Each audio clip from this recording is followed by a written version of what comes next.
My long fascination with the character of MJF is a secret to no one.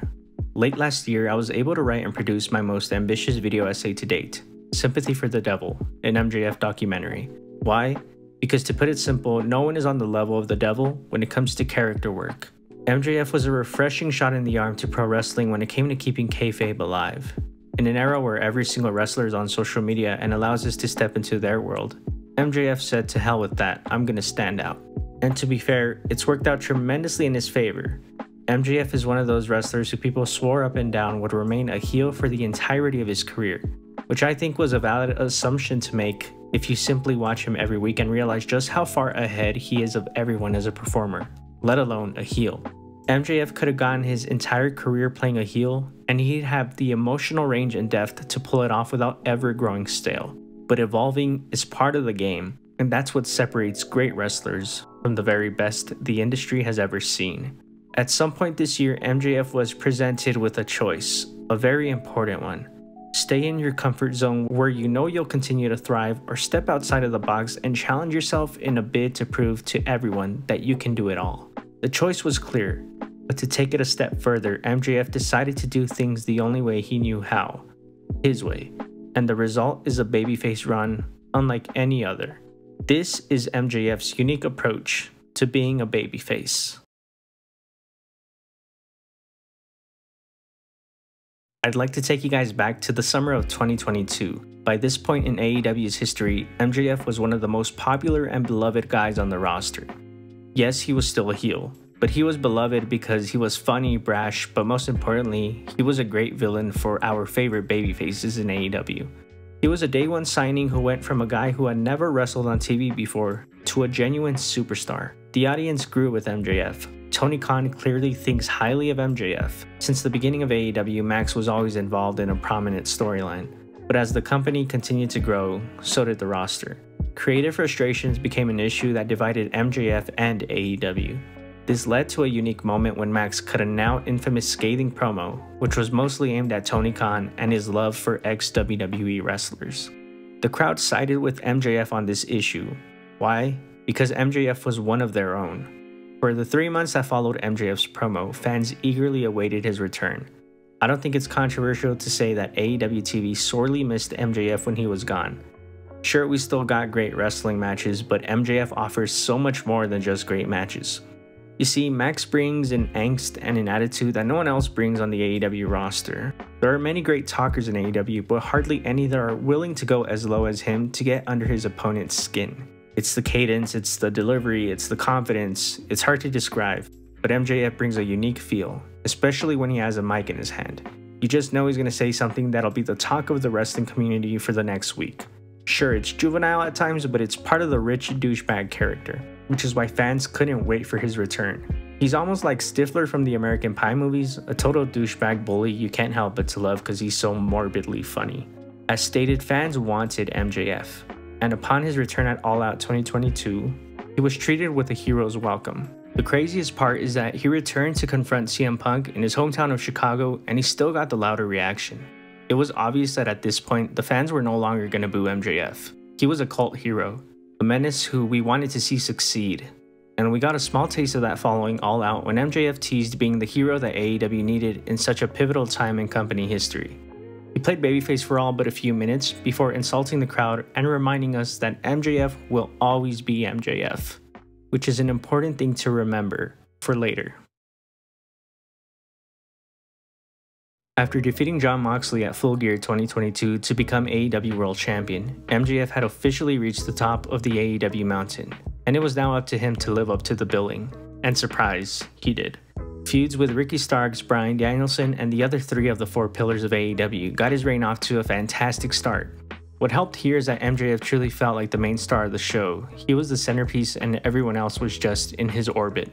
By this point, MJF had been playing heel for over 4 years if we're just counting his time in AEW. Fans were more than okay with booing him if the story called for it, but that's all it really was at this point in his career, fans playing along. Everything would change on a June episode of Dynamite, however, when Adam Cole confronted MJF. Naturally, this was a huge face-off between 2 top guys in AEW who had never crossed paths before, but I don't think anyone could have guessed just how important this moment would be. During the beginning of Cole and Max's feud, we saw them paired up for the Blind Eliminator Tag Tournament, beginning a very cliche "can they coexist" storyline. This feud quickly became more than just that. Segments of MJF and Adam Cole hanging out outside of wrestling began to take the world by storm. Due to both men's incredible character work, this got insanely over with audiences. We saw both men go from gymming to hitting the bar to playing video games together. We gradually saw Adam Cole bring this usual mean vile character known as MJF out of his shell. The little touches like Max saying he's never had a friend to play video games with earned him some sympathy from audiences.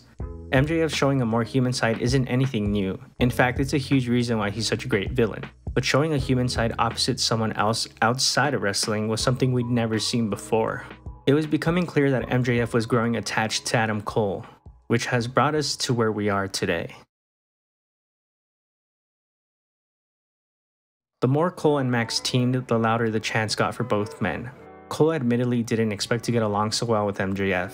It wasn't just Cole that won over Max, it was Max that won over Cole as well.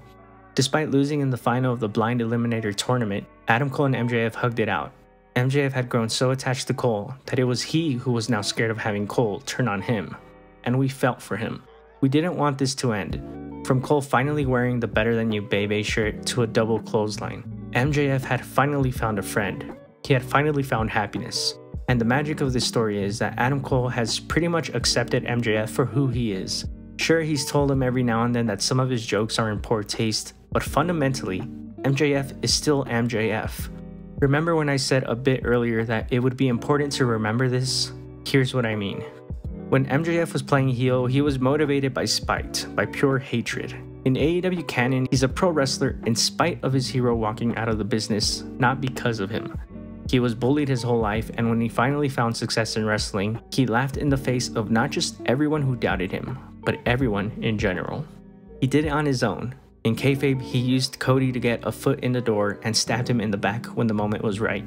Every person that MJF has ever stood beside in AEW has ended badly, from Cody to Jericho to Wardlow. But with Adam Cole, it's different. He has a friend who has accepted him for who he is. MJF is no longer motivated by spite or hate. He's motivated by his best friend, his only friend. He hasn't changed any of his fundamental values, hence why he cut the "I'm still a scumbag, but I'm your scumbag" promo. He's still belittling his opponents with dick jokes and telling kids they're adopted. But the biggest difference is he's now motivated by the only friend he's ever had. And perhaps more crucially, he's motivated by the audience. He now allows the audience to hype him up into doing a dive, along with feeding into the cheers. He now comes from behind in matches, a famous babyface trope. He did it all without having to do a complete 180 with his character.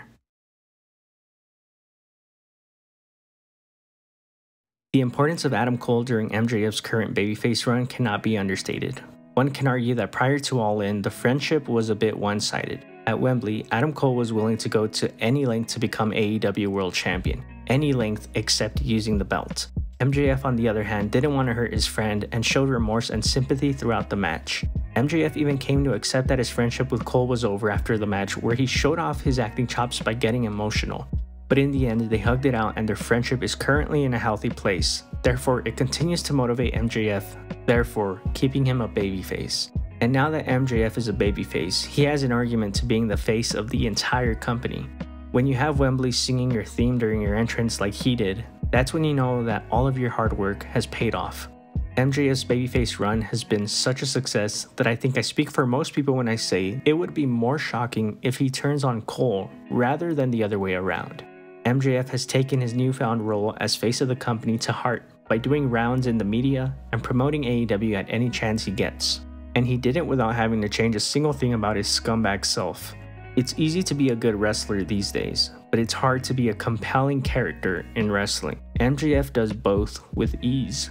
The best heel in the company is now the best face in the company. This monster year that MJF has had has earned him Wrestler of the Year shouts from fans around the globe.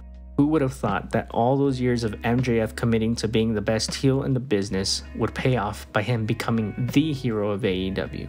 You know the old saying, you either die a hero or you live long enough to see yourself become the villain. MJF did the opposite, because that's what MJF does. Why be God when you can be the devil?